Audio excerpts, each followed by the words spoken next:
Frankenstein, or The Modern Prometheus, by Mary Wollstonecraft Shelley. Letter 1. To Mrs. Saville, England. St. Petersburg, Dec. 11th 17. You will rejoice to hear that no disaster has accompanied the commencement of an enterprise which you have regarded with such evil forebodings. I arrived here yesterday, and my first task is to assure my dear sister of my welfare and increasing confidence in the success of my undertaking.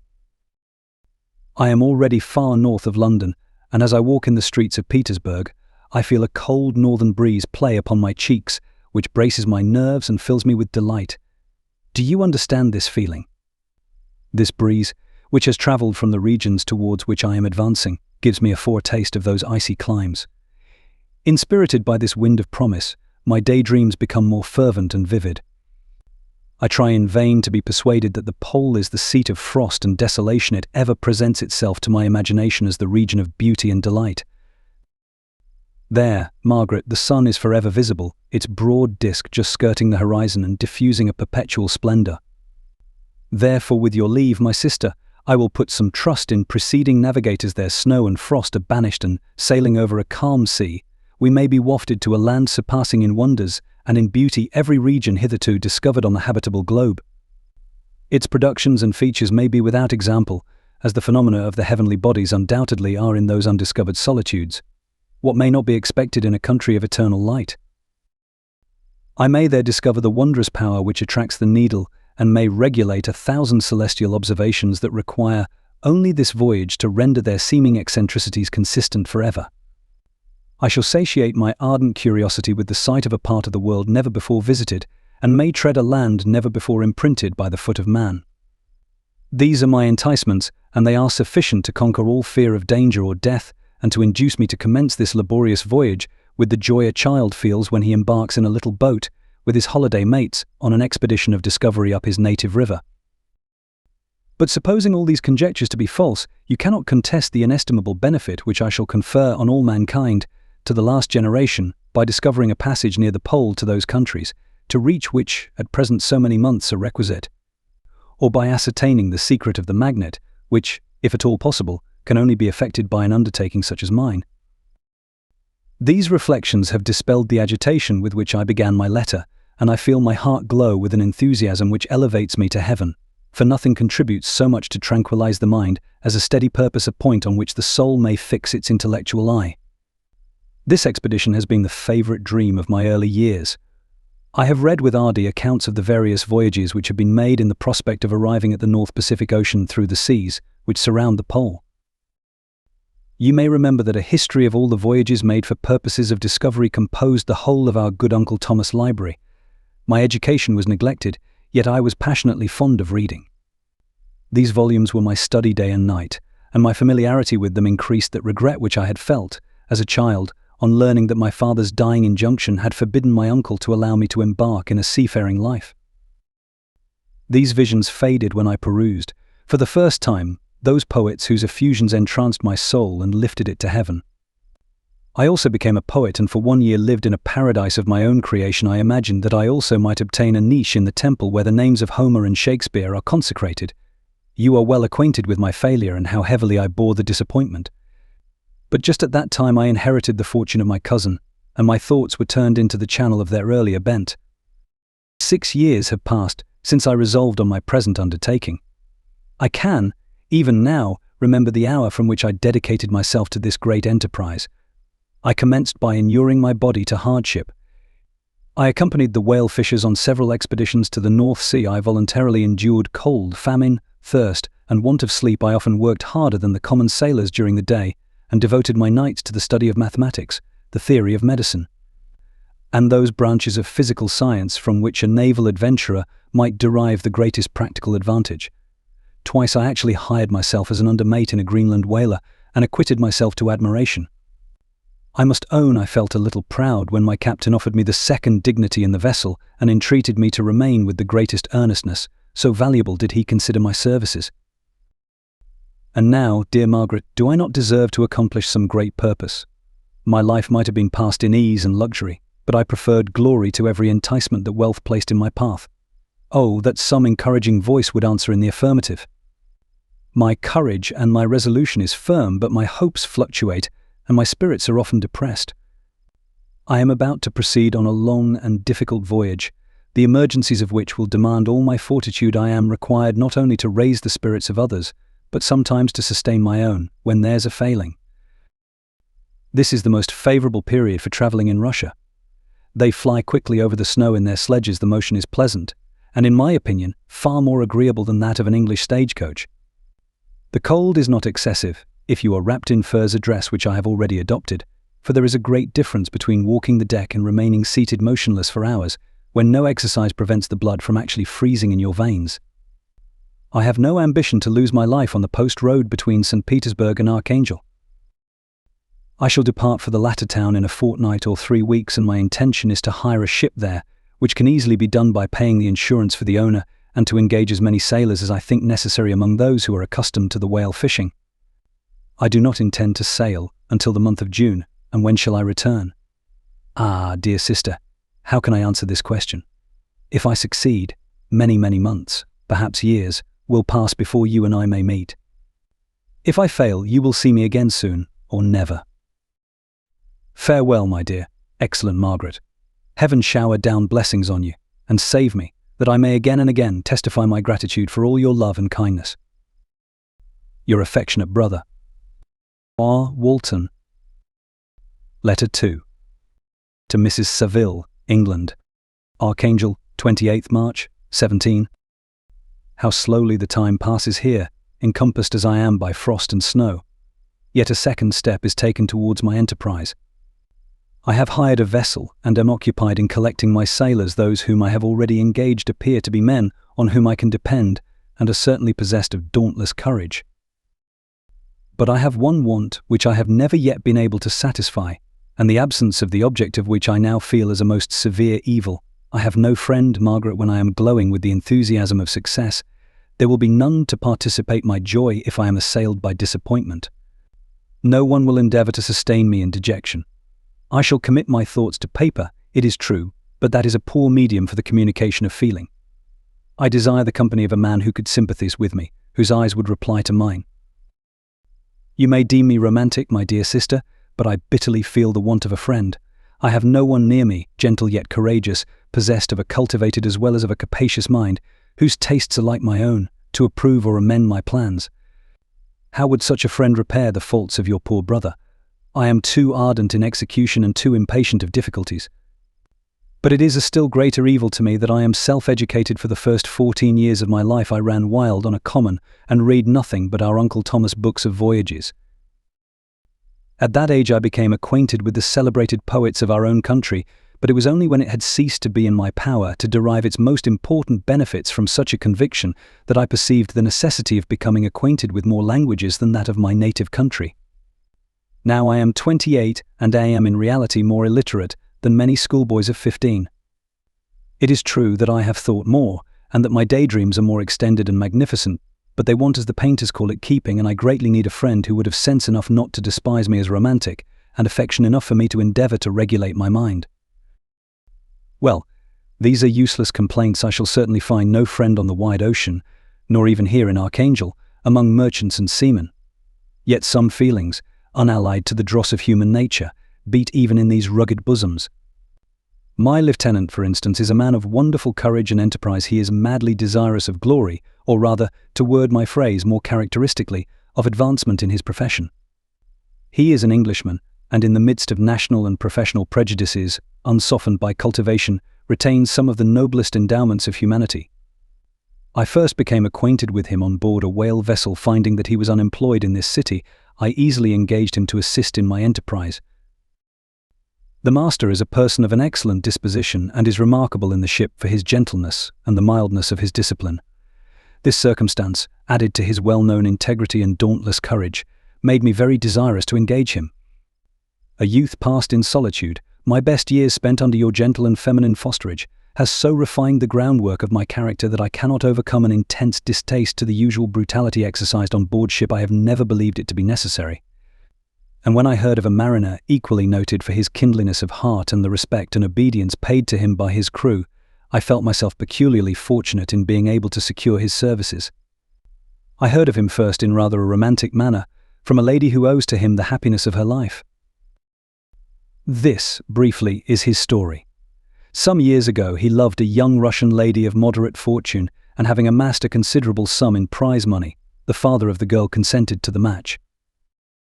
He saw his mistress once before the destined ceremony, but she was bathed in tears, and throwing herself at his feet, entreated him to spare her, confessing at the same time that she loved another, but that he was poor, and that her father would never consent to the union. My generous friend reassured the suppliant, and on being informed of the name of her lover, instantly abandoned his pursuit. He had already bought a farm with his money, on which he had designed to pass the remainder of his life, but he bestowed the whole on his rival, together with the remains of his prize money to purchase stock, and then himself solicited the young woman's father to consent to her marriage with her lover.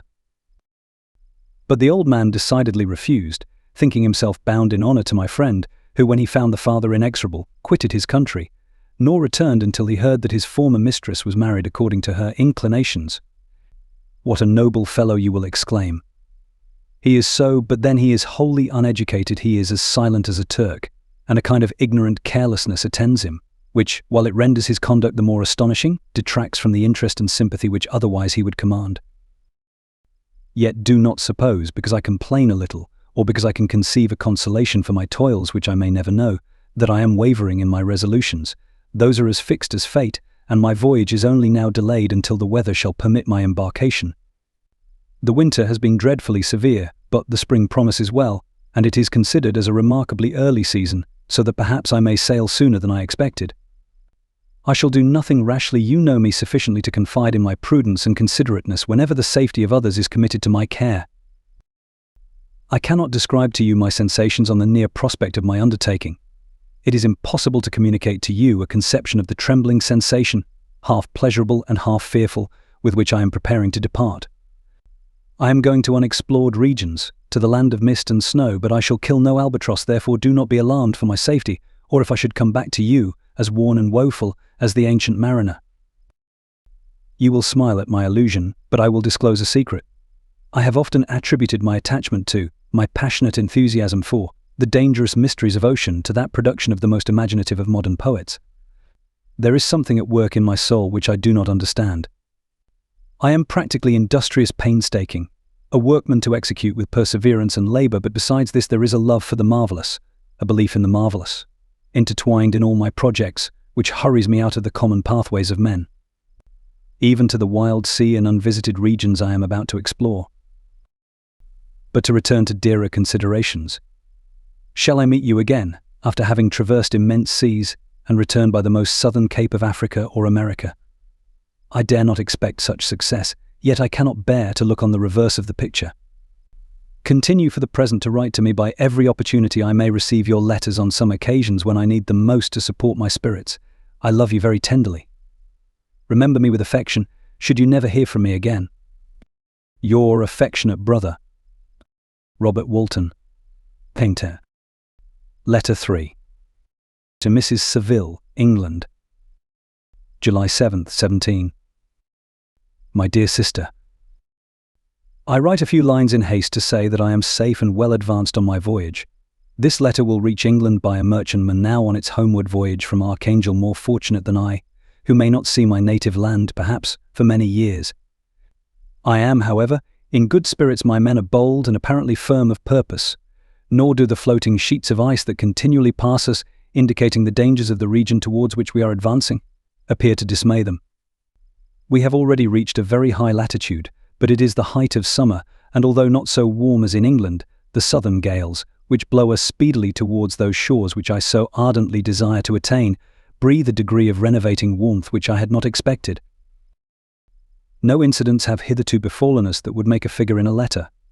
1 or 2 stiff gales and the springing of a leak are accidents which experienced navigators scarcely remember to record, and I shall be well content if nothing worse happen to us during our voyage.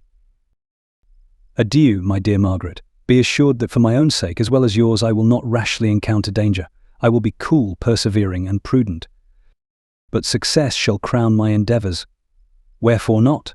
Thus far I have gone, tracing a secure way over the pathless seas, the very stars themselves being witnesses and testimonies of my triumph.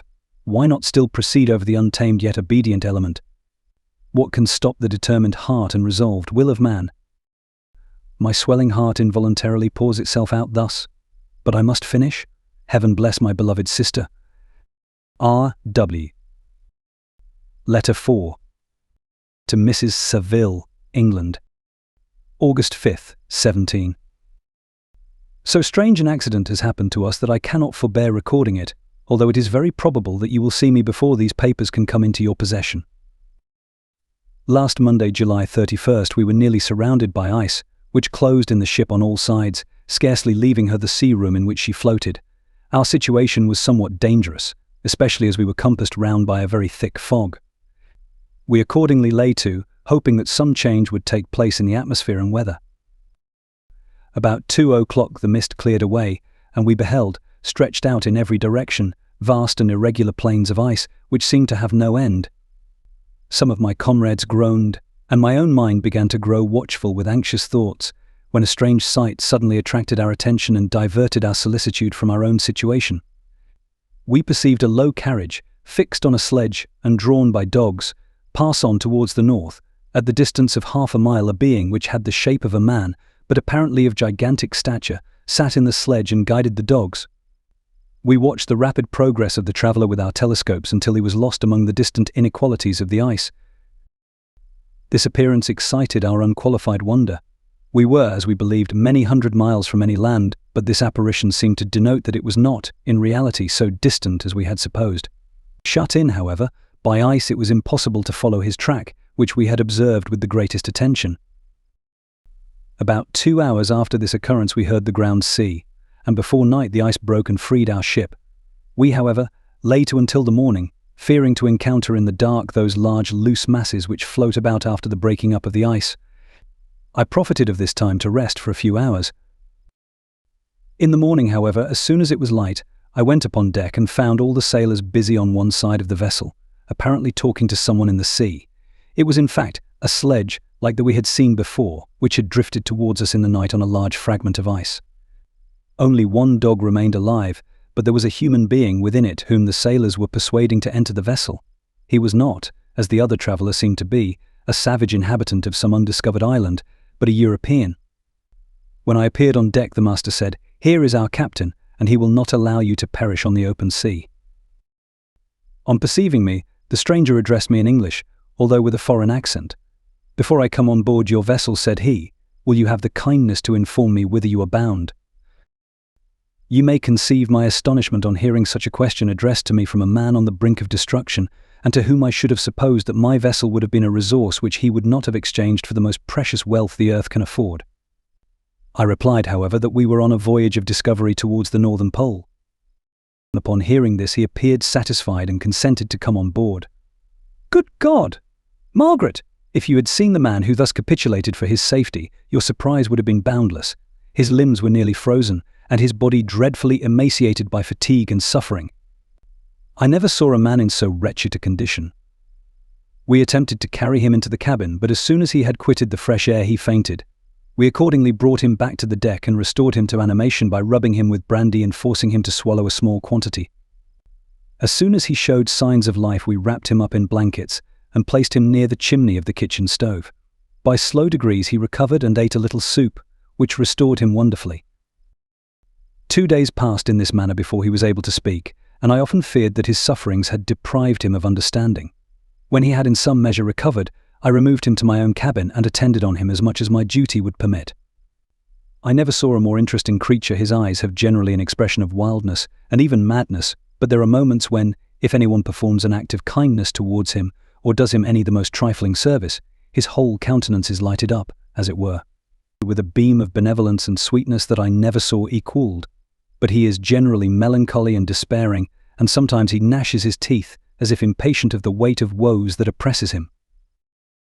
When my guest was a little recovered, I had great trouble to keep off the men, who wished to ask him 1,000 questions, but I would not allow him to be tormented by their idle curiosity, in a state of body and mind, whose restoration evidently depended upon entire repose. Once, however, the lieutenant asked why he had come so far upon the ice in so strange a vehicle. His countenance instantly assumed an aspect of the deepest gloom, and he replied, to seek one who fled from me." "And did the man whom you pursued travel in the same fashion?" "Yes." "Then I fancy we have seen him, for the day before we picked you up we saw some dogs drawing a sledge with a man in it across the ice." This aroused the stranger's attention, and he asked a multitude of questions concerning the route which the daemon, as he called him, had pursued. Soon after, when he was alone with me, he said, "I have, doubtless, excited your curiosity, as well as that of these good people, but you are too considerate to make inquiries. Certainly it would indeed be very impertinent and inhuman in me to trouble you with any inquisitiveness of mine. And yet you rescued me from a strange and perilous situation. You have benevolently restored me to life." Soon after this he inquired if I thought that the breaking up of the ice had destroyed the other sledge. I replied that I could not answer with any degree of certainty, for the ice had not broken until near midnight, and the traveller might have arrived at a place of safety before that time, but of this I could not judge. From this time a new spirit of life animated the decaying frame of the stranger. He manifested the greatest eagerness to be upon deck to watch for the sledge which had before appeared, but I have persuaded him to remain in the cabin, for he is far too weak to sustain the rawness of the atmosphere. I have promised that someone should watch for him and give him instant notice if any new object should appear in sight. Such is my journal of what relates to this strange occurrence up to the present day. The stranger has gradually improved in health, but is very silent and appears uneasy when anyone except myself enters his cabin. Yet his manners are so conciliating and gentle that the sailors are all interested in him, although they have had very little communication with him. For my own part, I begin to love him as a brother, and his constant and deep grief fills me with sympathy and compassion. He must have been a noble creature in his better days, being even now in wreck so attractive and amiable. I said in one of my letters, my dear Margaret, that I should find no friend on the wide ocean, yet I have found a man who, before his spirit had been broken by misery, I should have been happy to have possessed as the brother of my heart. I shall continue my journal concerning the stranger at intervals, should I have any fresh incidents to record. August 13th, 17. My affection for my guest increases every day. He excites at once my admiration and my pity to an astonishing degree. How can I see so noble a creature destroyed by misery without feeling the most poignant grief? He is so gentle, yet so wise. His mind is so cultivated, and when he speaks, although his words are culled with the choicest art, yet they flow with rapidity and unparalleled eloquence. He is now much recovered from his illness, and is continually on the deck, apparently watching for the sledge that preceded his own. Yet, although unhappy, he is not so utterly occupied by his own misery, but that he interests himself deeply in the projects of others. He has frequently conversed with me on mine, which I have communicated to him without disguise. He entered attentively into all my arguments in favor of my eventual success, and into every minute detail of the measures I had taken to secure it. I was easily led by the sympathy which he evinced to use the language of my heart, to give utterance to the burning ardor of my soul, and to say with all the fervor that warmed me how gladly I would sacrifice my fortune, my existence, my every hope, to the furtherance of my enterprise. One man's life or death were but a small price to pay for the acquirement of the knowledge which I sought, for the dominion I should acquire and transmit over the elemental foes of our race. As I spoke, a dark gloom spread over my listener's countenance. At first I perceived that he tried to suppress his emotion. He placed his hands before his eyes, and my voice quivered and failed me as I beheld tears trickle fast from between his fingers. A groan burst from his heaving breast. I paused. At length he spoke, in broken accents. "Unhappy man, do you share my madness? Have you drunk also of the intoxicating draught? Hear me, let me reveal my tale, and you will dash the cup from your lips." Such words, you may imagine, strongly excited my curiosity, but the paroxysm of grief that had seized the stranger overcame his weakened powers, and many hours of repose and tranquil conversation were necessary to restore his composure. Having conquered the violence of his feelings, he appeared to despise himself for being the slave of passion and quelling the dark tyranny of despair. He led me again to converse concerning myself personally. He asked me the history of my earlier years. The tale was quickly told, but it awakened various trains of reflection. I spoke of my desire of finding a friend, of my thirst for a more intimate sympathy with a fellow mind than had ever fallen to my lot, and expressed my conviction that a man could boast of little happiness who did not enjoy this blessing. "I agree with you," replied the stranger. "We are unfashioned creatures, but half made up, if one wiser, better, dearer than ourselves, such a friend ought to be. Do not lend his aid to perfectionate our weak and faulty natures. I once had a friend, the most noble of human creatures, and am entitled, therefore, to judge respecting friendship. You have hope and the world before you, and have no cause for despair. But I have lost everything and cannot begin life anew. As he said this, his countenance became expressive of a calm, settled grief that touched me to the heart, but he was silent and presently retired to his cabin. Even broken in spirit as he is, no one can feel more deeply than he does the beauties of nature. The starry sky, the sea, and every sight afforded by these wonderful regions seemed still to have the power of elevating his soul from earth. Such a man has a double existence. He may suffer misery and be overwhelmed by disappointments, yet when he has retired into himself, he will be like a celestial spirit that has a halo around him, within whose circle no grief or folly ventures. Will you smile at the enthusiasm I express concerning this divine wanderer? You would not if you saw him.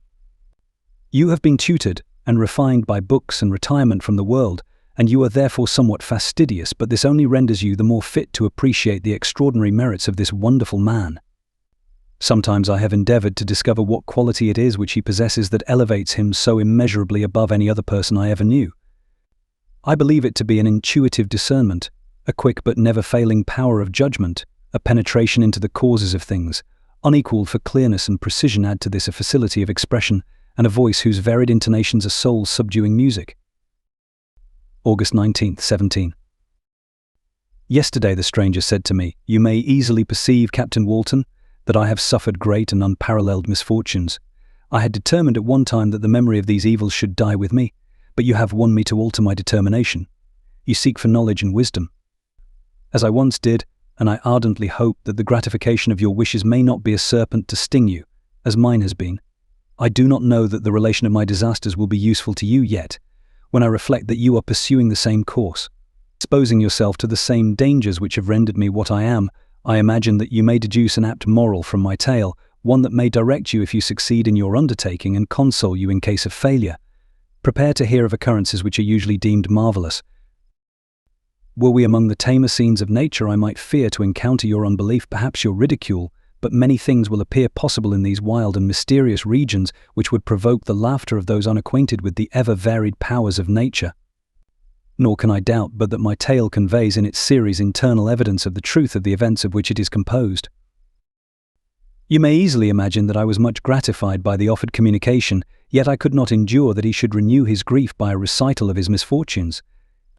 I felt the greatest eagerness to hear the promised narrative, partly from curiosity and partly from a strong desire to ameliorate his fate if it were in my power. I expressed these feelings in my answer. "I thank you," he replied, "for your sympathy, but it is useless. My fate is nearly fulfilled. I wait but for one event, and then I shall repose in peace. I understand your feeling," continued he, perceiving that I wished to interrupt him. "But you are mistaken, my friend. If thus you will allow me to name you, nothing can alter my destiny. Listen to my history, and you will perceive how irrevocably it is determined." He then told me that he would commence his narrative the next day when I should be at leisure. This promise drew from me the warmest thanks. I have resolved every night, when I am not imperatively occupied by my duties, to record, as nearly as possible in his own words, what he has related during the day. If I should be engaged, I will at least make notes. This manuscript will doubtless afford you the greatest pleasure, but to me, who know him, and who hear it from his own lips, with what interest and sympathy shall I read it in some future day? Even now, as I commence my task, his full-toned voice swells in my ears, his lustrous eyes dwell on me. With all their melancholy sweetness I see his thin hand raised in animation, while the lineaments of his face are irradiated by the soul within. Strange and harrowing must be his story, frightful the storm which embraced the gallant vessel on its course, and wrecked it thus. Chapter 1. I am by birth a Genevese, and my family is one of the most distinguished of that republic. My ancestors had been for many years councillors and syndics, and my father had filled several public situations with honour and reputation. He was respected by all who knew him for his integrity and indefatigable attention to public business. He passed his younger days perpetually occupied by the affairs of his country. A variety of circumstances had prevented his marrying early, nor was it until the decline of life that he became a husband and the father of a family. As the circumstances of his marriage illustrate his character, I cannot refrain from relating them. One of his most intimate friends was a merchant who, from a flourishing state, fell, through numerous mischances, into poverty.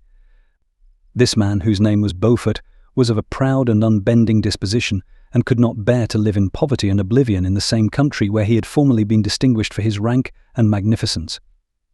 Having paid his debts, therefore, in the most honourable manner, he retreated with his daughter to the town of Lucerne, where he lived unknown and in wretchedness. My father loved Beaufort with the truest friendship, and was deeply grieved by his retreat in these unfortunate circumstances. He bitterly deplored the false pride which led his friend to a conduct so little worthy of the affection that united them. He lost no time in endeavouring to seek him out, with the hope of persuading him to begin the world again through his credit and assistance. Beaufort had taken effectual measures to conceal himself, and it was 10 months before my father discovered his abode. Overjoyed at this discovery, he hastened to the house, which was situated in a mean street near the Ries. But when he entered, misery and despair alone welcomed him. Beaufort had saved but a very small sum of money from the wreck of his fortunes, but it was sufficient to provide him with sustenance for some months, and in the meantime he hoped to procure some respectable employment in a merchant's house. The interval was, consequently, spent in inaction. His grief only became more deep and rankling when he had leisure for reflection, and at length it took so fast hold of his mind that at the end of 3 months he lay on a bed of sickness, incapable of any exertion. His daughter attended him with the greatest tenderness, but she saw with despair that their little fund was rapidly decreasing, and that there was no other prospect of support. But Caroline Beaufort possessed a mind of an uncommon mould, and her courage rose to support her in her adversity. She procured plain work, she plaited straw, and by various means contrived to earn a pittance scarcely sufficient to support life. Several months passed in this manner. Her father grew worse, her time was more entirely occupied in attending him, her means of subsistence decreased, and in the 10th month her father died in her arms, leaving her an orphan and a beggar. This last blow overcame her, and she knelt by Beaufort's coffin, weeping bitterly, when my father entered the chamber.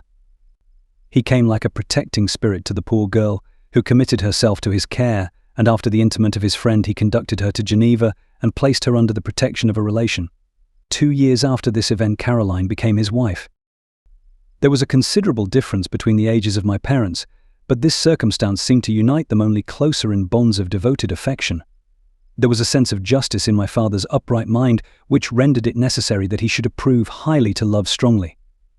Perhaps during former years he had suffered from the late discovered unworthiness of one beloved, and so was disposed to set a greater value on tried worth. There was a show of gratitude and worship in his attachment to my mother, differing wholly from the doting fondness of age, for it was inspired by reverence for her virtues and a desire to be the means of, in some degree, recompensing her for the sorrows she had endured, but which gave inexpressible grace to his behaviour to her. Everything was made to yield to her wishes and her convenience. He strove to shelter her, as a fair exotic is sheltered by the gardener, from every rougher wind, and to surround her with all that could tend to excite pleasurable emotion in her soft and benevolent mind. Her health, and even the tranquillity of her hitherto constant spirit, had been shaken by what she had gone through. During the 2 years that had elapsed previous to their marriage, my father had gradually relinquished all his public functions, and immediately after their union they sought the pleasant climate of Italy, and the change of scene and interest attendant on a tour through that land of wonders, as a restorative for her weakened frame. From Italy they visited Germany and France. I, their eldest child, was born at Naples, and as an infant accompanied them in their rambles. I remained for several years their only child.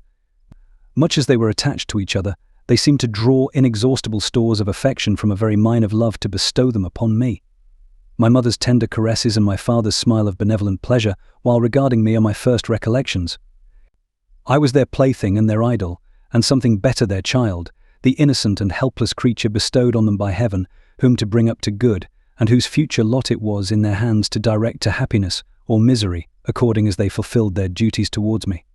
With this deep consciousness of what they owed towards the being to which they had given life, added to the active spirit of tenderness that animated both, it may be imagined that while during every hour of my infant life I received a lesson of patience, of charity, and of self-control, I was so guided by a silken cord that all seemed but one train of enjoyment to me. For a long time I was their only care. My mother had much desired to have a daughter, but I continued their single offspring. When I was about 5 years old, while making an excursion beyond the frontiers of Italy, they passed a week on the shores of the Lake of Como. Their benevolent disposition often made them enter the cottages of the poor. This, to my mother, was more than a duty, it was a necessity, a passion, remembering what she had suffered, and how she had been relieved for her to act in her turn the guardian angel to the afflicted. During one of their walks, a poor cot in the foldings of a veil attracted their notice as being singularly disconsolate, while the number of half-clothed children gathered about it spoke of penury in its worst shape. One day, when my father had gone by himself to Milan, my mother, accompanied by me, visited this abode. She found a peasant and his wife, hard-working, bent down by care and labour, distributing a scanty meal to 5 hungry babes.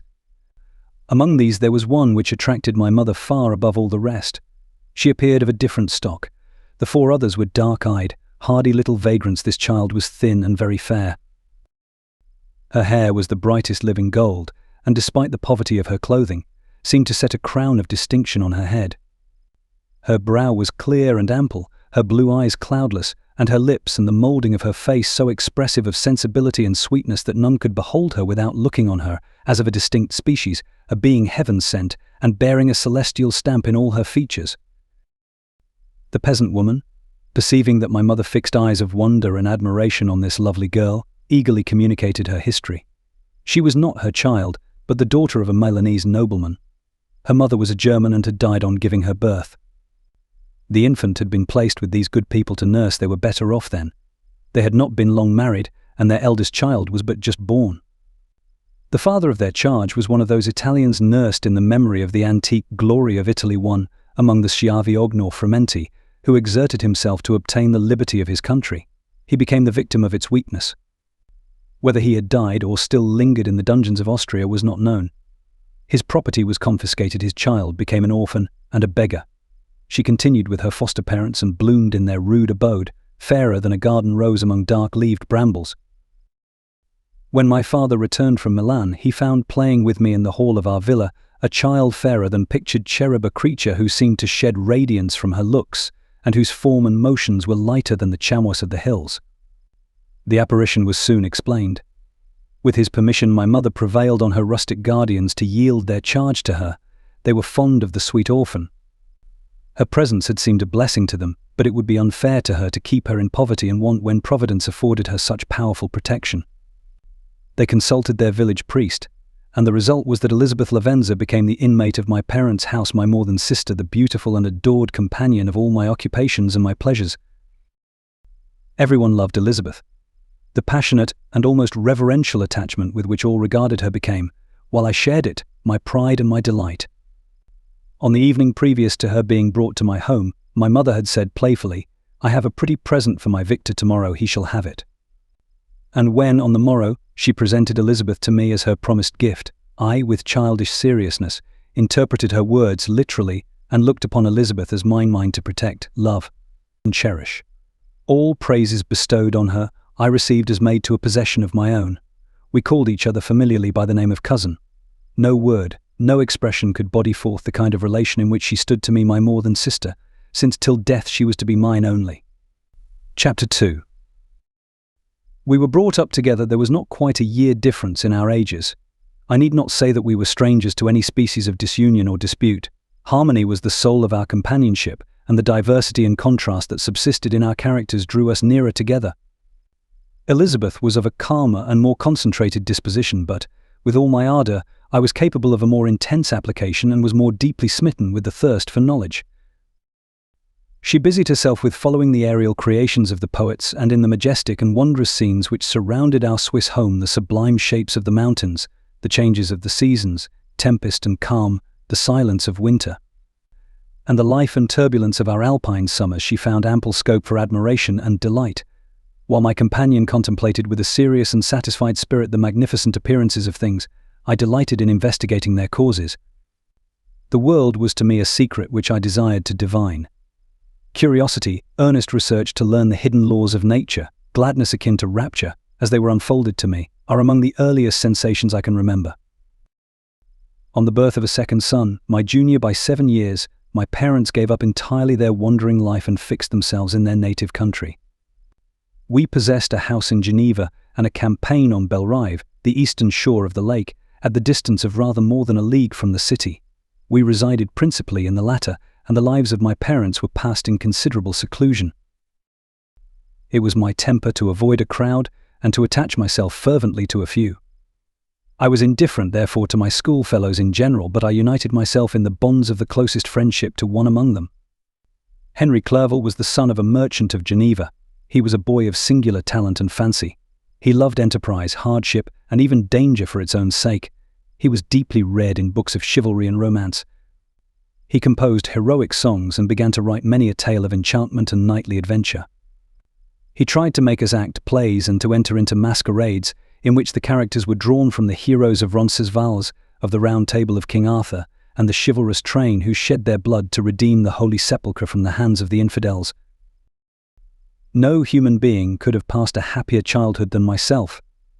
My parents were possessed by the very spirit of kindness and indulgence. We felt that they were not the tyrants to rule our lot according to their caprice, but the agents and creators of all the many delights which we enjoyed.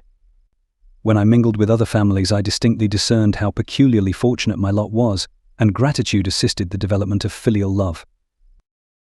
My temper was sometimes violent, and my passions vehement, but by some law in my temperature they were turned not towards childish pursuits, but to an eager desire to learn, and not to learn all things indiscriminately.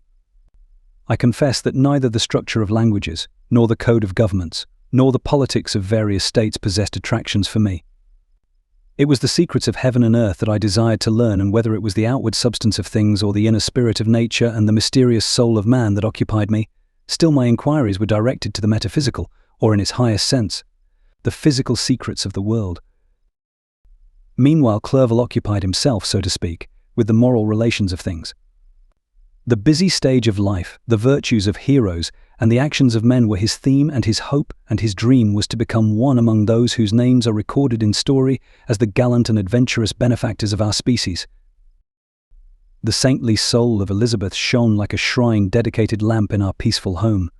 Her sympathy was ours, her smile, her soft voice, the sweet glance of her celestial eyes were ever there to bless and animate us. She was the living spirit of love to soften and attract. I might have become sullen in my study, rough through the ardour of my nature, but that she was there to subdue me to a semblance of her own gentleness. And Clerval could aught ill entrench on the noble spirit of Clerval? Yet he might not have been so perfectly humane, so thoughtful in his generosity, so full of kindness and tenderness amidst his passion for adventurous exploit, had she not unfolded to him the real loveliness of beneficence, and made the doing good the end and aim of his soaring ambition. I feel exquisite pleasure in dwelling on the recollections of childhood, before misfortune had tainted my mind and changed its bright visions of extensive usefulness into gloomy and narrow reflections upon self. Besides, in drawing the picture of my early days, I also record those events which led, by insensible steps, to my after-tale of misery, for when I would account to myself for the birth of that passion which afterwards ruled my destiny, I find it arise, like a mountain river, from ignoble and almost forgotten sources, but swelling as it proceeded, it became the torrent which, in its course, has swept away all my hopes and joys. Natural philosophy is the genius that has regulated my fate. I desire, therefore, in this narration, to state those facts which led to my predilection for that science. When I was 13 years of age, we all went on a party of pleasure to the baths near Thonon. The inclemency of the weather obliged us to remain a day confined to the inn. In this house I chanced to find a volume of the works of Cornelius Agrippa. I opened it with apathy. The theory which he attempts to demonstrate and the wonderful facts which he relates soon changed this feeling into enthusiasm. A new light seemed to dawn upon my mind, and bounding with joy, I communicated my discovery to my father. My father looked carelessly at the title page of my book and said, "Ah, Cornelius Agrippa, my dear Victor, do not waste your time upon this, it is sad trash." If, instead of this remark, my father had taken the pains to explain to me that the principles of Agrippa had been entirely exploded, and that a modern system of science had been introduced which possessed much greater powers than the ancient, because the powers of the latter were chimerical, while those of the former were real and practical, under such circumstances I should certainly have thrown Agrippa aside and have contented my imagination, warmed as it was, by returning with greater ardour to my former studies. It is even possible that the train of my ideas would never have received the fatal impulse that led to my ruin, but the cursory glance my father had taken of my volume by no means assured me that he was acquainted with its contents, and I continued to read with the greatest avidity. When I returned home, my first care was to procure the whole works of this author, and afterwards of Paracelsus and Albertus Magnus. I read and studied the wild fancies of these writers with delight. They appeared to me treasures known to few besides myself. I have described myself as always having been imbued with a fervent longing to penetrate the secrets of nature. In spite of the intense labor and wonderful discoveries of modern philosophers, I always came from my studies discontented and unsatisfied. Sir Isaac Newton is said to have avowed that he felt like a child picking up shells beside the great and unexplored ocean of truth. Those of his successors in each branch of natural philosophy with whom I was acquainted appeared, even to my boy's apprehensions, as tyros engaged in the same pursuit. The untaught peasant beheld the elements around him and was acquainted with their practical uses. The most learned philosopher knew little more. He had partially unveiled the face of nature, but her immortal lineaments were still a wonder and a mystery. He might dissect, anatomize, and give names, but, not to speak of a final cause, causes in their secondary and tertiary grades were utterly unknown to him. I had gazed upon the fortifications and impediments that seemed to keep human beings from entering the citadel of nature, and rashly and ignorantly I had repined. But here were books, and here were men who had penetrated deeper and knew more. I took their word for all that they averred, and I became their disciple. It may appear strange that such should arise in the 18th century, but while I followed the routine of education in the schools of Geneva, I was, to a great degree, self-taught with regard to my favorite studies.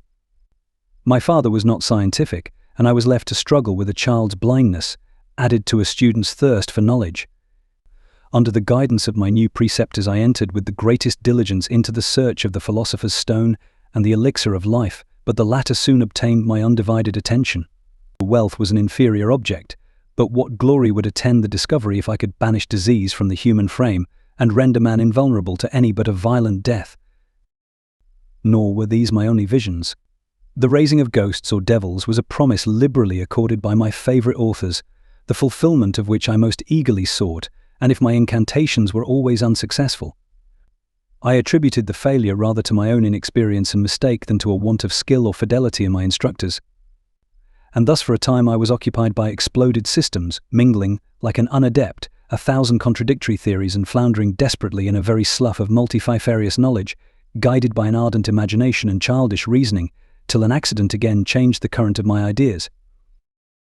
When I was about 15 years old, we had retired to our house near Belrive, when we witnessed a most violent and terrible thunderstorm. It advanced from behind the mountains of Jura, and the thunder burst at once with frightful loudness from various quarters of the heavens. I remained, while the storm lasted, watching its progress with curiosity and delight. As I stood at the door, on a sudden I beheld a stream of fire issue from an old and beautiful oak which stood about 20 yards from our house, and so soon as the dazzling light vanished, the oak had disappeared, and nothing remained but a blasted stump. When we visited it the next morning, we found the tree shattered in a singular manner. It was not splintered by the shock, but entirely reduced to thin ribbons of wood. I never beheld anything so utterly destroyed. Before this I was not unacquainted with the more obvious laws of electricity. On this occasion a man of great research in natural philosophy was with us, and excited by this catastrophe, he entered on the explanation of a theory which he had formed on the subject of electricity and galvanism, which was at once new and astonishing to me. All that he said threw greatly into the shade Cornelius Agrippa, Albertus Magnus, and Paracelsus, the lords of my imagination, but by some fatality the overthrow of these men disinclined me to pursue my accustomed studies. It seemed to me as if nothing would or could ever be known. All that had so long engaged my attention suddenly grew despicable. By one of those caprices of the mind which we are perhaps most subject to in early youth, I at once gave up my former occupations, set down natural history and all its progeny as a deformed and abortive creation, and entertained the greatest disdain for a would-be science which could never even step within the threshold of real knowledge. In this mood of mind I betook myself to the mathematics and the branches of study appertaining to that science as being built upon secure foundations, and so worthy of my consideration. Thus strangely are our souls constructed, and by such slight ligaments are we bound to prosperity or ruin. When I look back, it seems to me as if this almost miraculous change of inclination and will was the immediate suggestion of the guardian angel of my life, the last effort made by the spirit of preservation to avert the storm that was even then hanging in the stars and ready to envelop me. Her victory was announced by an unusual tranquility and gladness of soul which followed the relinquishing of my ancient and latterly tormenting studies. It was thus that I was to be taught to associate evil with their prosecution, happiness with their disregard. It was a strong effort of the spirit of good, but it was ineffectual. Destiny was too potent, and her immutable laws had decreed my utter and terrible destruction. Chapter 3. When I had attained the age of 17, my parents resolved that I should become a student at the University of Ingolstadt. I had hitherto attended the schools of Geneva, but my father thought it necessary for the completion of my education that I should be made acquainted with other customs than those of my native country. My departure was therefore fixed at an early date, but before the day resolved upon could arrive, the first misfortune of my life occurred, an omen, as it were, of my future misery. Elizabeth had caught the scarlet fever. Her illness was severe, and she was in the greatest danger. During her illness, many arguments had been urged to persuade my mother to refrain from attending upon her. She had at first yielded to our entreaties, but when she heard that the life of her favourite was menaced, she could no longer control her anxiety. She attended her sick bed. Her watchful attentions triumphed over the malignity of the distemper. Elizabeth was saved, but the consequences of this imprudence were fatal to her preserver. On the third day, my mother sickened. Her fever was accompanied by the most alarming symptoms, and the looks of her medical attendants prognosticated the worst event. On her deathbed, the fortitude and benignity of this best of women did not desert her. She joined the hands of Elizabeth and myself. "My children," she said, "my firmest hopes of future happiness were placed on the prospect of your union. This expectation will now be the consolation of your father. Elizabeth, my love, you must supply my place to my younger children. Alas, I regret that I am taken from you, and happy and beloved as I have been, is it not hard to quit you all? But these are not thoughts befitting me. I will endeavour to resign myself cheerfully to death, and will indulge a hope of meeting you in another world." She died calmly, and her countenance expressed affection even in death. I need not describe the feelings of those whose dearest ties are rent by that most irreparable evil, the void that presents itself to the soul, and the despair that is exhibited on the countenance. It is so long before the mind can persuade itself that she whom we saw every day, and whose very existence appeared a part of our own, can have departed for ever, that the brightness of a beloved eye can have been extinguished, and the sound of a voice so familiar and dear to the ear can be hushed, never more to be heard. These are the reflections of the first days, but when the lapse of time proves the reality of the evil, then the actual bitterness of grief commences. Yet from whom has not that rude hand rent away some dear connection? And why should I describe a sorrow which all have felt and must feel? The time at length arrives when grief is rather an indulgence than a necessity, and the smile that plays upon the lips, although it may be deemed a sacrilege, is not banished. My mother was dead, but we had still duties which we ought to perform. We must continue our course with the rest, and learn to think ourselves fortunate, whilst one remains whom the spoiler has not seized. My departure for Ingolstadt, which had been deferred by these events, was now again determined upon. I obtained from my father a respite of some weeks. It appeared to me sacrilege so soon to leave the repose, akin to death, of the house of mourning, and to rush into the thick of life. I was new to sorrow, but it did not the less alarm me.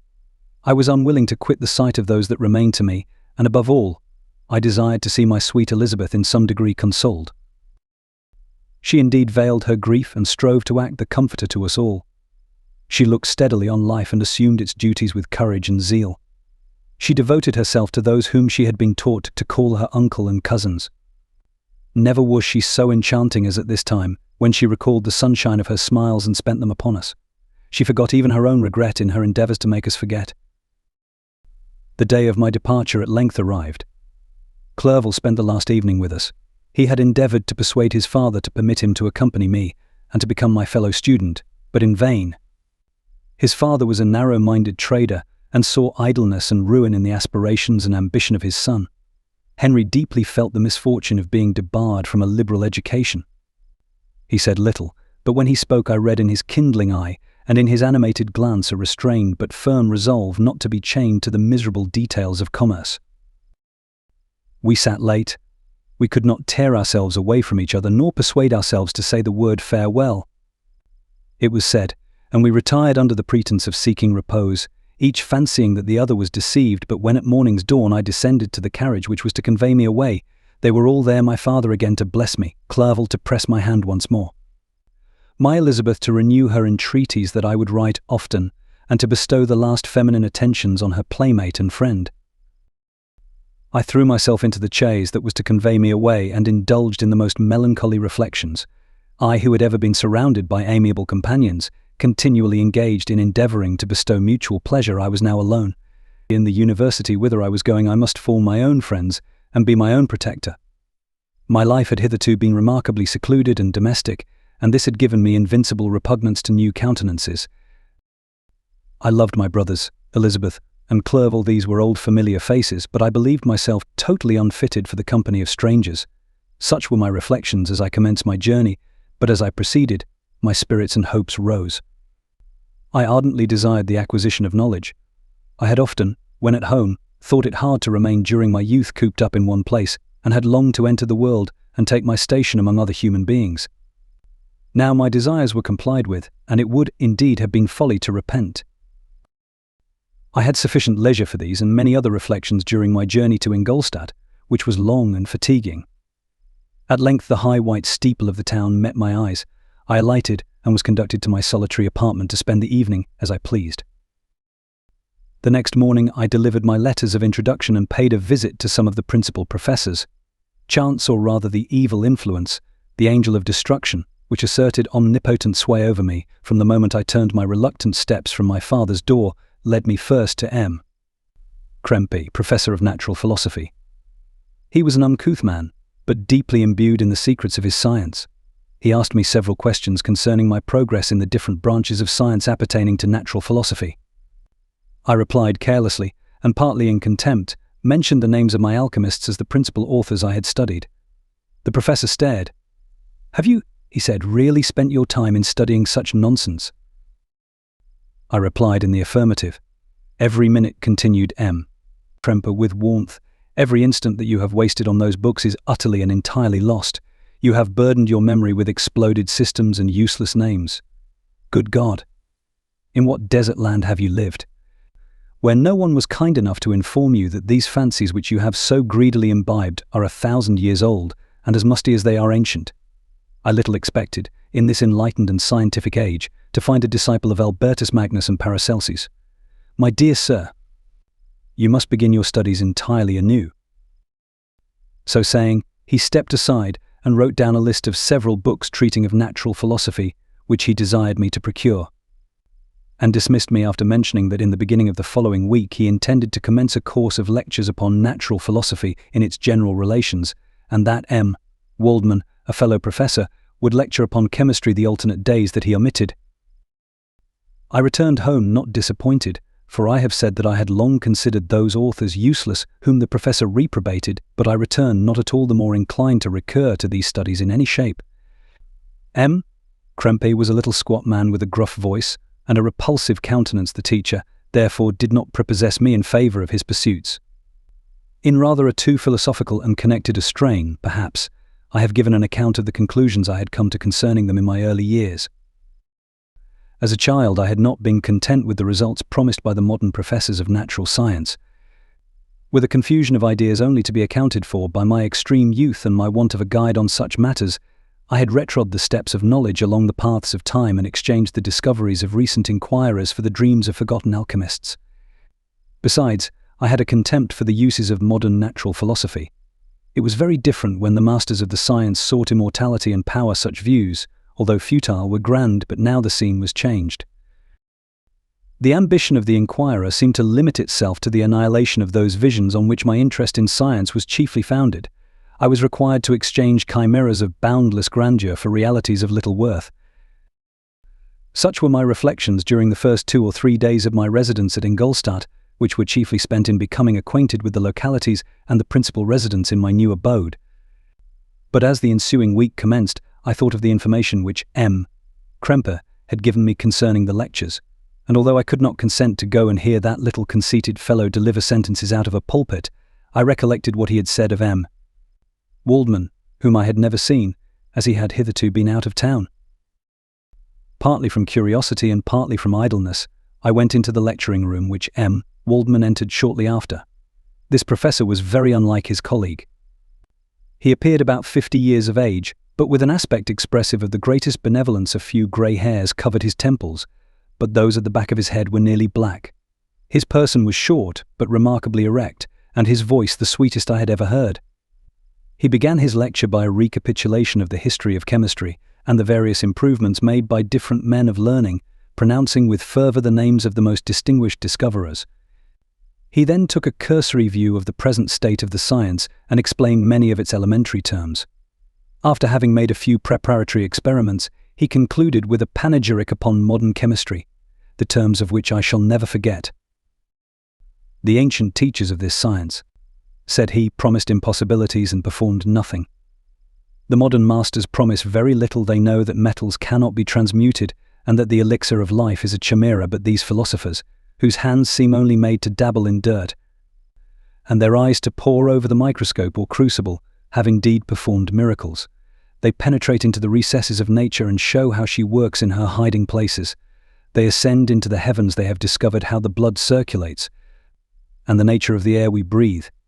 They have acquired new and almost unlimited powers. They can command the thunders of heaven, mimic the earthquake, and even mock the invisible world with its own shadows." Such were the professor's words, rather, let me say, such the words of the fate announced to destroy me. As he went on, I felt as if my soul were grappling with a palpable enemy. One by one the various keys were touched, which formed the mechanism of my being. Chord after chord was sounded, and soon my mind was filled with one thought, one conception, one purpose. "So much has been done," exclaimed the soul of Frankenstein. "More, far more, will I achieve, treading in the steps already marked. I will pioneer a new way, explore unknown powers, and unfold to the world the deepest mysteries of creation." I closed not my eyes that night. My internal being was in a state of insurrection and turmoil. I felt that order would thence arise, but I had no power to produce it. By degrees, after the morning's dawn, sleep came. I awoke, and my yesternight's thoughts were as a dream. There only remained a resolution to return to my ancient studies and to devote myself to a science for which I believed myself to possess a natural talent. On the same day I paid M. Waldman a visit. His manners in private were even more mild and attractive than in public, for there was a certain dignity in his mien during his lecture which in his own house was replaced by the greatest affability and kindness. I gave him pretty nearly the same account of my former pursuits as I had given to his fellow professor. He heard with attention the little narration concerning my studies and smiled at the names of Cornelius Agrippa and Paracelsus, but without the contempt that M. Trempe had exhibited. He said that these were men to whose indefatigable zeal modern philosophers were indebted for most of the foundations of their knowledge. They had left to us, as an easier task, to give new names and arrange in connected classifications the facts which they in a great degree had been the instruments of bringing to light. The labours of men of genius, however erroneously directed, scarcely ever fail in ultimately turning to the solid advantage of mankind. I listened to his statement, which was delivered without any presumption or affectation, and then added that his lecture had removed my prejudices against modern chemists. I expressed myself in measured terms, with the modesty and deference due from a youth to his instructor. Without letting escape inexperience in life would have made me ashamed any of the enthusiasm which stimulated my intended labours. I requested his advice concerning the books I ought to procure. "I am happy," said M. Waldman, "to have gained a disciple, and if your application equals your ability, I have no doubt of your success. Chemistry is that branch of natural philosophy in which the greatest improvements have been, and may be made. It is on that account that I have made it my peculiar study. But at the same time I have not neglected the other branches of science. A man would make but a very sorry chemist if he attended to that department of human knowledge alone. If your wish is to become really a man of science, and not merely a petty experimentalist, I should advise you to apply to every branch of natural philosophy, including mathematics."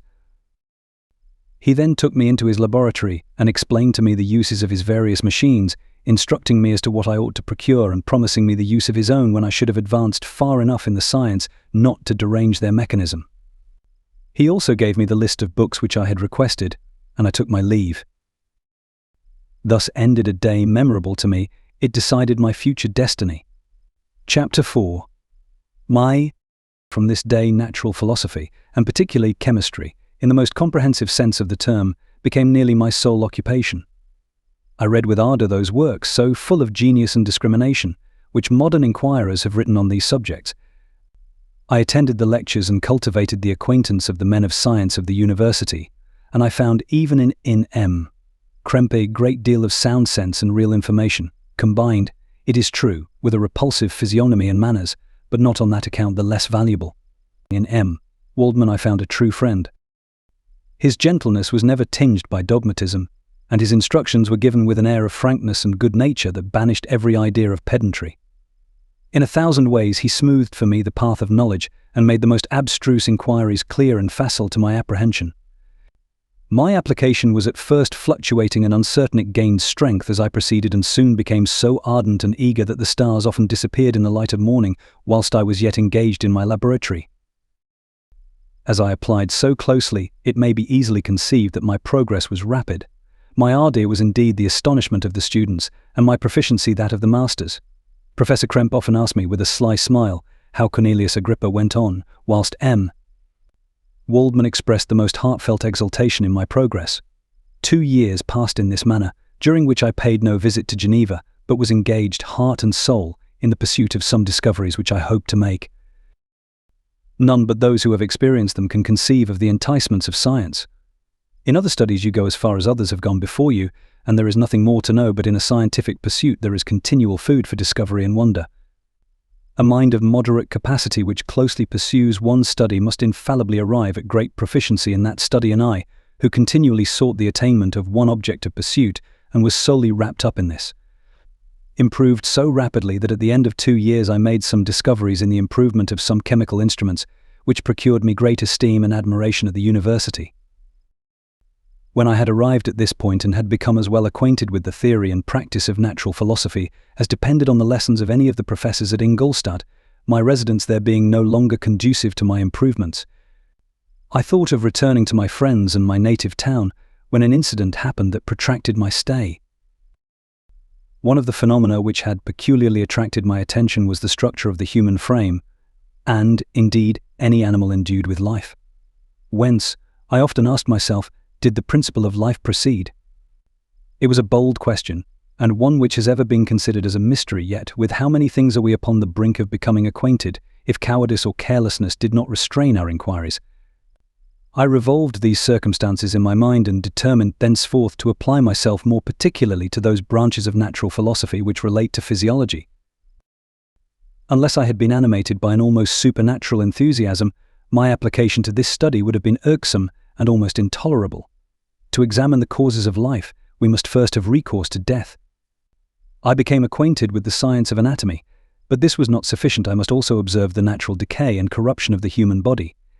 In my education, my father had taken the greatest precautions that my mind should be impressed with no supernatural horrors. I do not ever remember to have trembled at a tale of superstition or to have feared the apparition of a spirit. Darkness had no effect upon my fancy, and a churchyard was to me merely the receptacle of bodies deprived of life, which, from being the seat of beauty and strength, had become food for the worm. Now I was led to examine the cause and progress of this decay and forced to spend days and nights in vaults and charnel houses. My attention was fixed upon every object the most insupportable to the delicacy of the human feelings.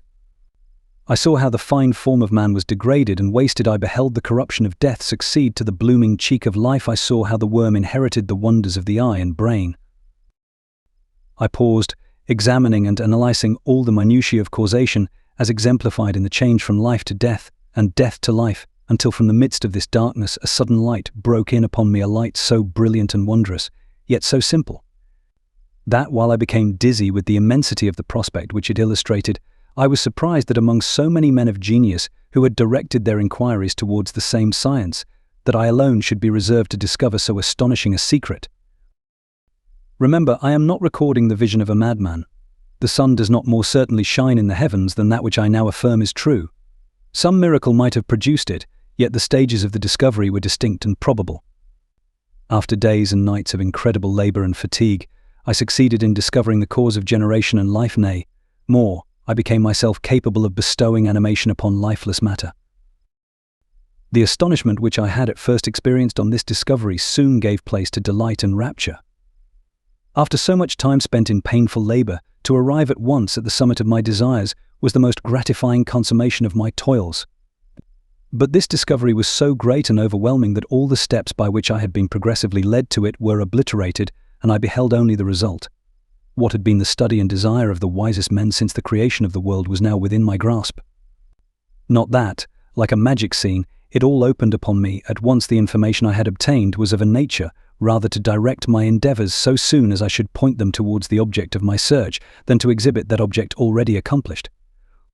I was like the Arabian who had been buried with the dead and found a passage to life, aided only by one glimmering and seemingly ineffectual light. I see by your eagerness and the wonder and hope which your eyes express, my friend, that you expect to be informed of the secret with which I am acquainted that cannot be listened patiently until the end of my story, and you will easily perceive why I am reserved upon that subject. I will not lead you on, unguarded and ardent as I then was, to your destruction and infallible misery. Learn from me, if not by my precepts, at least by my example, how dangerous is the acquirement of knowledge, and how much happier that man is who believes his native town to be the world, than he who aspires to become greater than his nature will allow. When I found so astonishing a power placed within my hands, I hesitated a long time concerning the manner in which I should employ it. Although I possessed the capacity of bestowing animation, yet to prepare a frame for the reception of it, with all its intricacies of fibres, muscles and veins, still remained a work of inconceivable difficulty and labour. I doubted at first whether I should attempt the creation of a being like myself, or one of simpler organisation, but my imagination was too much exalted by my first success to permit me to doubt of my ability to give life to an animal as complex and wonderful as man.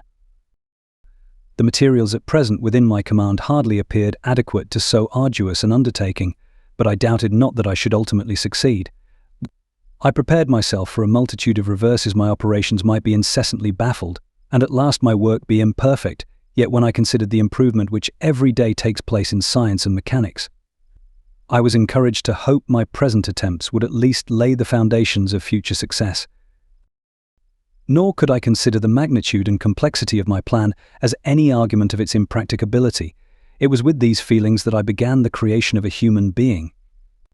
As the minuteness of the parts formed a great hindrance to my speed, I resolved, contrary to my first intention, to make the being of a gigantic stature, that is to say, about 8 feet in height and proportionably large. After having formed this determination, and having spent some months in successfully collecting and arranging my materials, I began. No one can conceive the variety of feelings which bore me onwards, like a hurricane, in the first enthusiasm of success. Life and death appeared to me ideal bounds, which I should first break through and pour a torrent of light into our dark world. A new species would bless me as its creator and source. Many happy and excellent natures would owe their being to me. No father could claim the gratitude of his child so completely as I should deserve theirs. Pursuing these reflections, I thought that if I could bestow animation upon lifeless matter, I might in process of time, although I now found it impossible, renew life where death had apparently devoted the body to corruption. These thoughts supported my spirits, while I pursued my undertaking with unremitting ardour. My cheek had grown pale with study, and my person had become emaciated with confinement. Sometimes, on the very brink of certainty, I failed, yet still I clung to the hope which the next day or the next hour might realise. One secret which I alone possessed was the hope to which I had dedicated myself, and the moon gazed on my midnight labours, while with unrelaxed and breathless eagerness I pursued nature to her hiding places. Who shall conceive the horrors of my secret toil, as I dabbled among the unhallowed damps of the grave, or tortured the living animal to animate the lifeless clay? My limbs now tremble, and my eyes swim with the remembrance, but then a resistless and almost frantic impulse urged me forward. I seemed to have lost all soul or sensation, but for this one pursuit. It was indeed but a passing trance, that only made me feel with renewed acuteness. So soon as the unnatural stimulus ceasing to operate, I had returned to my old habits. I collected bones from charnel houses and disturbed, with profane fingers, the tremendous secrets of the human frame. In a solitary chamber, or rather cell, at the top of the house, and separated from all the other apartments by a gallery and staircase, I kept my workshop of filthy creation. My eyeballs were starting from their sockets in attending to the details of my employment. The dissecting room and the slaughter-house furnished many of my materials, and often did my human nature turn with loathing from my occupation. Whilst still urged on by an eagerness which perpetually increased, I brought my work near to a conclusion. The summer months passed while I was thus engaged, heart and soul, in one pursuit. It was a most beautiful season. Never did the fields bestow a more plentiful harvest or the vines yield a more luxuriant vintage, but my eyes were insensible to the charms of nature. And the same feelings which made me neglect the scenes around me caused me also to forget those friends who were so many miles absent and whom I had not seen for so long a time. I knew my silence disquieted them, and I well remembered the words of my father. I know that while you are pleased with yourself, you will think of us with affection, and we shall hear regularly from you. You must pardon me if I regard any interruption in your correspondence as a proof that your other duties are equally neglected.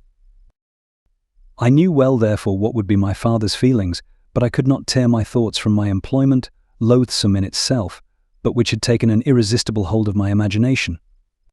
I wished, as it were, to procrastinate all that related to my feelings of affection until the great object, which swallowed up every habit of my nature, should be completed.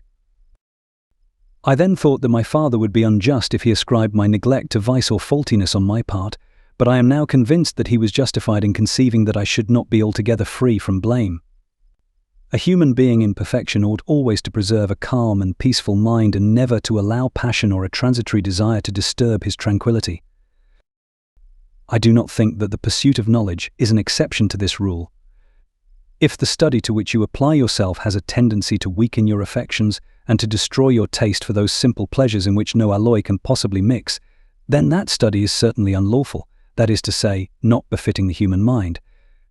If this rule were always observed, if no man allowed any pursuit whatsoever to interfere with the tranquility of his domestic affections, Greece had not been enslaved, Caesar would have spared his country, America would have been discovered more gradually, and the empires of Mexico and Peru had not been destroyed.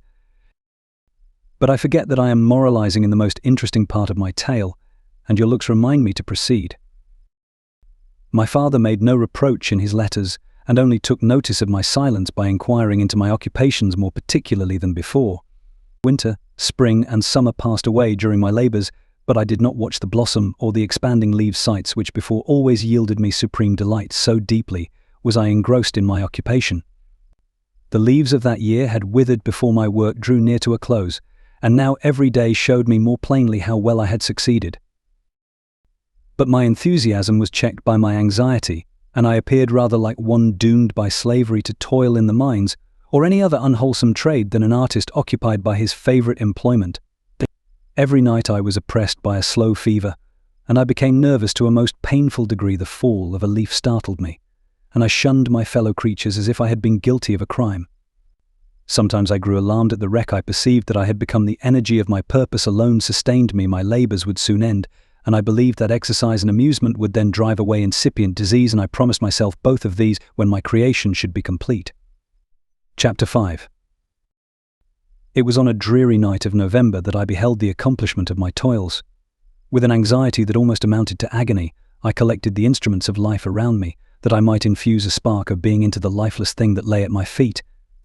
It was already 1 in the morning. The rain pattered dismally against the panes, and my candle was nearly burnt out, when, by the glimmer of the half-extinguished light, I saw the dull yellow eye of the creature open. It breathed hard, and a convulsive motion agitated its limbs. How can I describe my emotions at this catastrophe, or how delineate the wretch whom with such infinite pains and care I had endeavoured to form? His limbs were in proportion, and I had selected his features as beautiful. Beautiful. Great God! His yellow skin scarcely covered the work of muscles, and arteries beneath his hair was of a lustrous black, and flowing his teeth of a pearly whiteness, but these luxuriances only formed a more horrid contrast with his watery eyes. That seemed almost of the same colour as the dune-white sockets in which they were set, his shrivelled complexion and straight black lips. The different accidents of life are not so changeable as the feelings of human nature.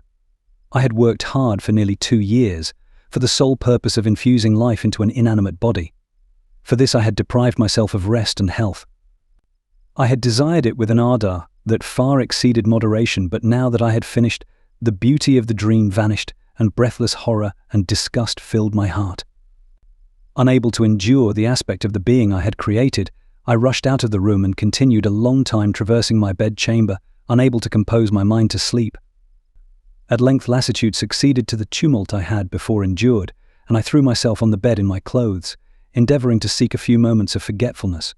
But it was in vain. I slept, indeed, but I was disturbed by the wildest dreams. I thought I saw Elizabeth, in the bloom of health, walking in the streets of Ingolstadt.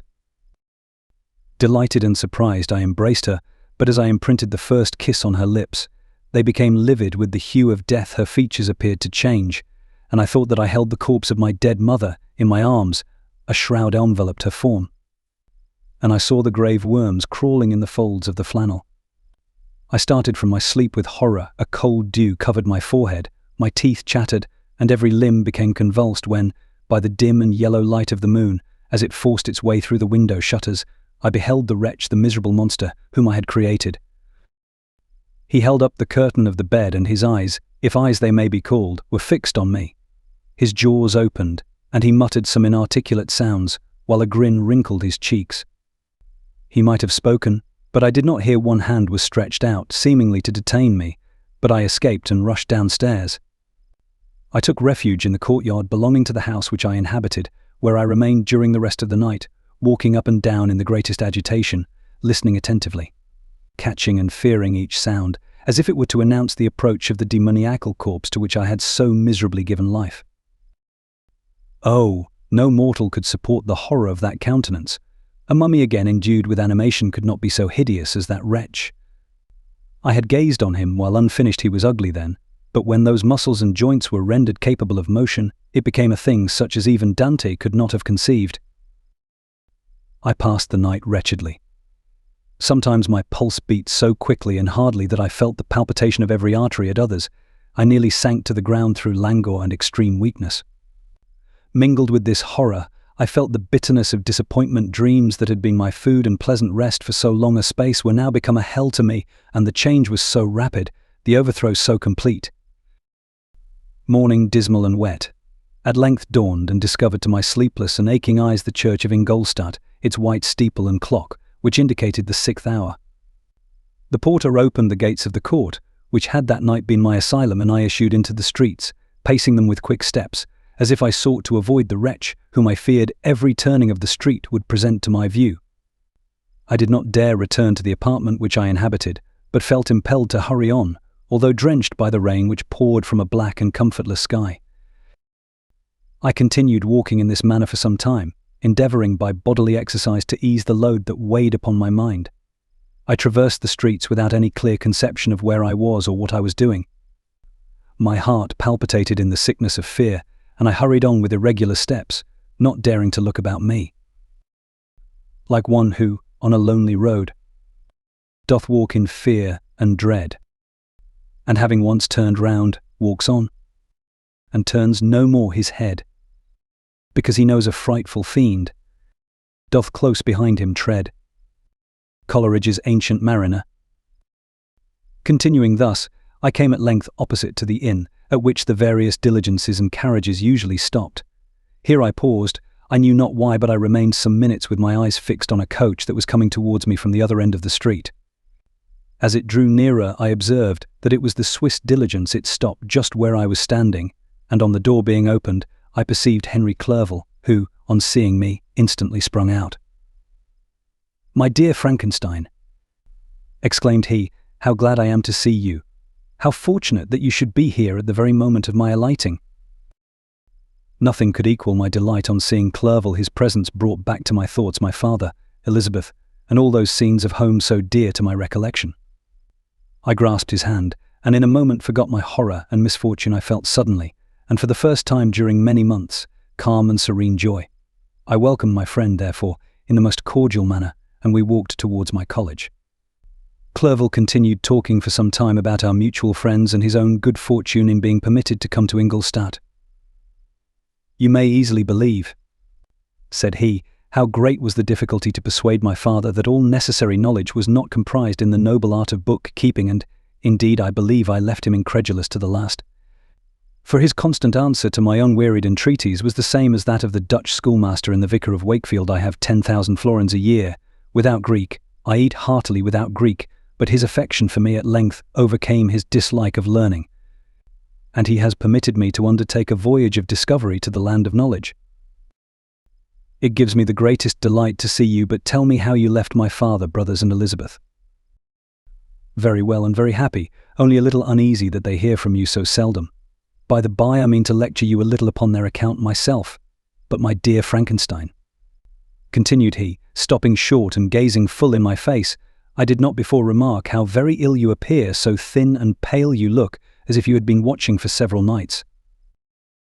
You have guessed right, I have lately been so deeply engaged in one occupation that I have not allowed myself sufficient rest, as you see, but I sincerely hope, that all these employments are now at an end, and that I am at length free." I trembled excessively. I could not endure to think of, and far less to allude to, the occurrences of the preceding night. I walked with a quick pace, and we soon arrived at my college. I then reflected, and the thought made me shiver, that the creature whom I had left in my apartment might still be there, alive and walking about. I dreaded to behold this monster, but I feared still more that Henry should see him. Entreating him, therefore, to remain a few minutes at the bottom of the stairs, I darted up towards my own room. My hand was already on the lock of the door before I recollected myself. I then paused, and a cold shivering came over me. I threw the door forcibly open, as children are accustomed to do when they expect a spectre to stand in waiting for them on the other side, but nothing appeared. I stepped fearfully in. The apartment was empty, and my bedroom was also freed from its hideous guest. I could hardly believe that so great a good fortune could have befallen me, but when I became assured that my enemy had indeed fled, I clapped my hands for joy and ran down to Clerval. We ascended into my room, and the servant presently brought breakfast, but I was unable to contain myself. It was not joy only that possessed me. I felt my flesh tingle with excess of sensitiveness, and my pulse beat rapidly. I was unable to remain for a single instant in the same place. I jumped over the chairs, clapped my hands, and laughed aloud. Clerval at first attributed my unusual spirits to joy on his arrival, but when he observed me more attentively, he saw a wildness in my eyes for which he could not account, and my loud, unrestrained, heartless laughter frightened and astonished him.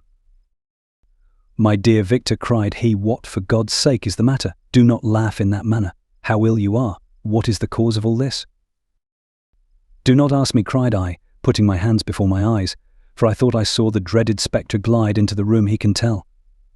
"Oh, save me! Save me!" I imagined that the monster seized me. I struggled furiously and fell down in a fit. Poor Clerval! What must have been his feelings? A meeting, which he anticipated with such joy, so strangely turned to bitterness. But I was not the witness of his grief, for I was lifeless and did not recover my senses for a long, long time. This was the commencement of a nervous fever which confined me for several months. During all that time Henry was my only nurse.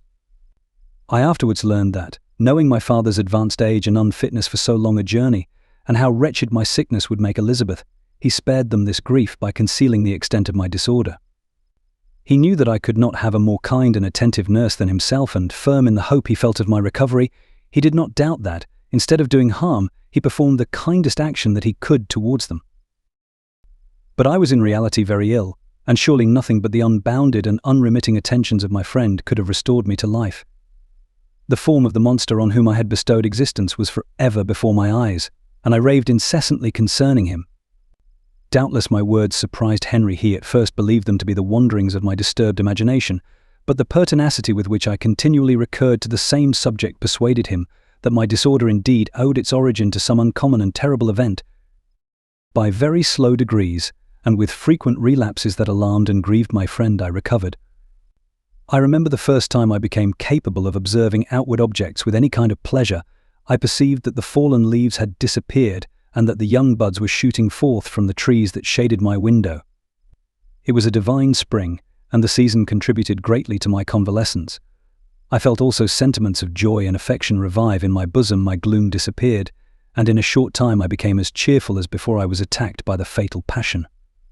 "Dearest Clerval," exclaimed I, "how kind, how very good you are to me. This whole winter, instead of being spent in study, as you promised yourself, has been consumed in my sick room. How shall I ever repay you? I feel the greatest remorse for the disappointment of which I have been the occasion. But you will forgive me. You will repay me entirely if you do not discompose yourself, but get well as fast as you can, and since you appear in such good spirits, I may speak to you on one subject, may I not?" I trembled. One subject, what could it be? Could he allude to an object on whom I dared not even think? "Compose yourself," said Clerval, who observed my change of colour. I will not mention it if it agitates you, but your father and cousin would be very happy if they received a letter from you in your own handwriting. They hardly know how ill you have been and are uneasy at your long silence. Is that all, my dear Henry? How could you suppose that my first thought would not fly towards those dear, dear friends whom I love and who are so deserving of my love? If this is your present temper, my friend, you will perhaps be glad to see a letter that has been lying here some days for you. It is from your cousin, I believe. Chapter 6. Clerval then put the following letter into my hands. It was from my own Elizabeth. My dearest cousin, you have been ill, very ill, and even the constant letters of dear kind Henry are not sufficient to reassure me on your account. You are forbidden to write, to hold a pen, yet one word from you, dear Victor, is necessary to calm our apprehensions. For a long time I have thought that each post would bring this line, and my persuasions have restrained my uncle from undertaking a journey to Ingolstadt. I have prevented his encountering the inconveniences and perhaps dangers of so long a journey. Yet how often have I regretted not being able to perform it myself. I figure to myself that the task of attending on your sick bed has devolved on some mercenary old nurse who could never guess your wishes nor minister to them with the care and affection of your poor cousin. Yet that is over now. Clerval writes that indeed you are getting better. I eagerly hope that you will confirm this intelligence soon in your own handwriting. Get well and return to us. You will find a happy, cheerful home and friends who love you dearly. Your father's health is vigorous, and he asks but to see you, but to be assured that you are well. And not a care will ever cloud his benevolent countenance. How pleased you would be to remark the improvement of our Ernest. He is now 16 and full of activity and spirit. He is desirous to be a true Swiss and to enter into foreign service, but we cannot part with him, at least until his elder brother returns to us. My uncle is not pleased with the idea of a military career in a distant country, but Ernest never had your powers of application. He looks upon study as an odious fetter. His time is spent in the open air, climbing the hills or rowing on the lake. I fear that he will become an idler unless we yield the point and permit him to enter on the profession which he has selected. Little alteration, except the growth of our dear children, has taken place since you left us. The blue lake and snow-clad mountains, they never change, and I think our placid home and our contented hearts are regulated by the same immutable laws. My trifling occupations take up my time and amuse me, and I am rewarded for any exertions by seeing none but happy, kind faces around me. Since you left us, but one change has taken place in our little household. Do you remember on what occasion Justine Moritz entered our family? Probably you do not. I will relate her history. Therefore, in a few words, Madame Moritz, her mother, was a widow with 4 children, of whom Justine was the third. This girl had always been the favourite of her father, but through a strange perversity her mother could not endure her, and after the death of M. Moritz, treated her very ill. My aunt observed this, and when Justine was 12 years of age, prevailed on her mother to allow her to live at our house. The republican institutions of our country have produced simpler and happier manners than those which prevail in the great monarchies that surround it. Hence there is less distinction between the several classes of its inhabitants and the lower orders. Being neither so poor nor so despised, their manners are more refined and moral. A servant in Geneva does not mean the same thing as a servant in France and England. Justine, thus received in our family, learned the duties of a servant, a condition which, in our fortunate country, does not include the idea of ignorance and a sacrifice of the dignity of a human being. Justine, you may remember, was a great favourite of yours, and I recollect you once remarked that if you were in an ill humour, one glance from Justine could dissipate it. For the same reason that Ariosto gives concerning the beauty of Angelica, she looked so frank-hearted and happy. My aunt conceived a great attachment for her, by which she was induced to give her an education superior to that which she had at first intended. This benefit was fully repaid. Justine was the most grateful little creature in the world. I do not mean that she made any professions. I never heard one pass her lips, but you could see by her eyes that she almost adored her protectress. Although her disposition was gay and in many respects inconsiderate, yet she paid the greatest attention to every gesture of my aunt. She thought her the model of all excellence and endeavoured to imitate her phraseology and manners, so that even now she often reminds me of her. When my dearest aunt died, everyone was too much occupied in their own grief to notice poor Justine, who had attended her during her illness with the most anxious affection. Poor Justine was very ill, but other trials were reserved for her. One by one, her brothers and sister died, and her mother, with the exception of her neglected daughter, was left childless. The conscience of the woman was troubled. She began to think that the deaths of her favorites was a judgment from heaven to chastise her partiality. She was a Roman Catholic, and I believe her confessor confirmed the idea which she had conceived. Accordingly, a few months after your departure for Ingolstadt, Justine was called home by her repentant mother. Poor girl. She wept when she quitted our house. She was much altered since the death of my aunt. Grief had given softness and a winning mildness to her manners, which had before been remarkable for vivacity. Nor was her residence at her mother's house of a nature to restore her gaiety. The poor woman was very vacillating in her repentance. She sometimes begged Justine to forgive her unkindness, but much oftener accused her of having caused the deaths of her brothers and sister. Perpetual fretting at length threw Madame Moritz into a decline, which at first increased her irritability, but she is now at peace forever. She died on the first approach of cold weather, at the beginning of this last winter. Justine has just returned to us, and I assure you I love her tenderly. She is very clever and gentle and extremely pretty, as I mentioned before. Her mien and her expression continually remind me of my dear aunt. I must say also a few words to you, my dear cousin, of little darling William. I wish you could see him. He is very tall of his age, with sweet laughing blue eyes, dark eyelashes and curling hair.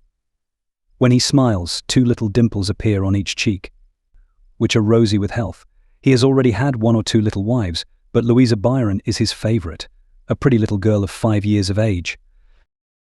Now, dear Victor, I dare say you wish to be indulged in a little gossip concerning the good people of Geneva.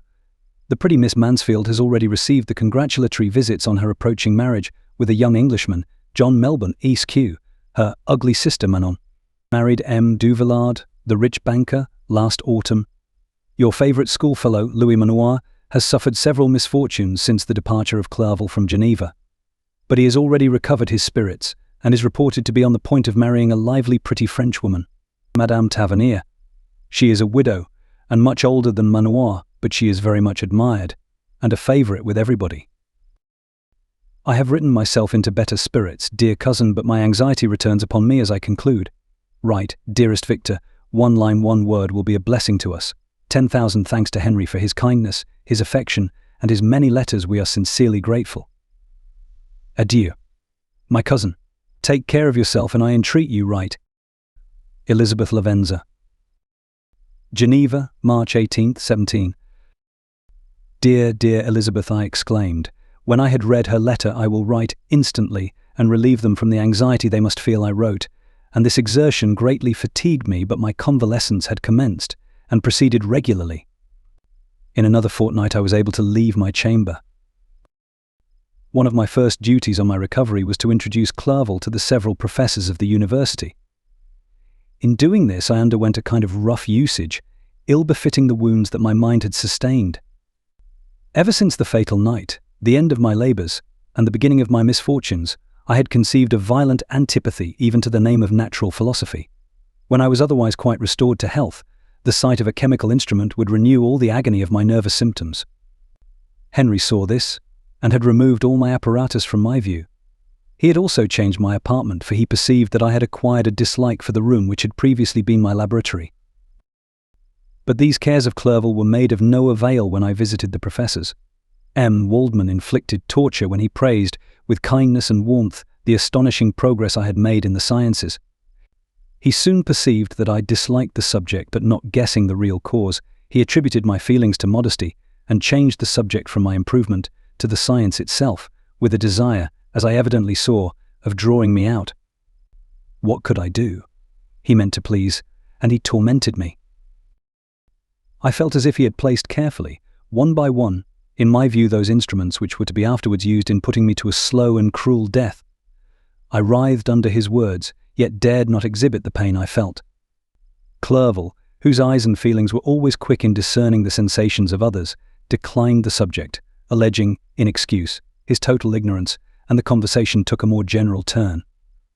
I thanked my friend from my heart, but I did not speak. I saw plainly that he was surprised, but he never attempted to draw my secret from me, and although I loved him with a mixture of affection and reverence that knew no bounds, yet I could never persuade myself to confide in him that event which was so often present to my recollection, but which I feared the detail to another would only impress more deeply. Krempe was not equally docile, and in my condition at that time, of almost insupportable sensitiveness, his harsh, blunt encomiums gave me even more pain than the benevolent approbation of M. Waldman. "D.N. the fellow," cried he. "Why, M. Clerval, I assure you he has outstripped us all. I stare, if you please, but it is nevertheless true. A youngster who, but a few years ago, believed in Cornelius Agrippa as firmly as in the gospel, has now set himself at the head of the university, and if he is not soon pulled down, we shall all be out of countenance. I continued he, observing my face expressive of suffering. Frankenstein is modest, an excellent quality in a young man. Young men should be diffident of themselves. You know, M. Clerval, I was myself when young, but that wears out in a very short time." Krempe had now commenced an eulogy on himself, which happily turned the conversation from a subject that was so annoying to me. Clerval had never sympathized in my tastes for natural science, and his literary pursuits differed wholly from those which had occupied me. He came to the university with the design of making himself complete master of the Oriental languages, and thus he should open a field for the plan of life he had marked out for himself. Resolved to pursue no inglorious career, he turned his eyes toward the East, as affording scope for his spirit of enterprise. The Persian, Arabic, and Sanskrit languages engaged his attention, and I was easily induced to enter on the same studies. Idleness had ever been irksome to me, and now that I wished to fly from reflection, and hated my former studies, I felt great relief in being the fellow pupil with my friend, and found not only instruction but consolation in the works of the Orientalists.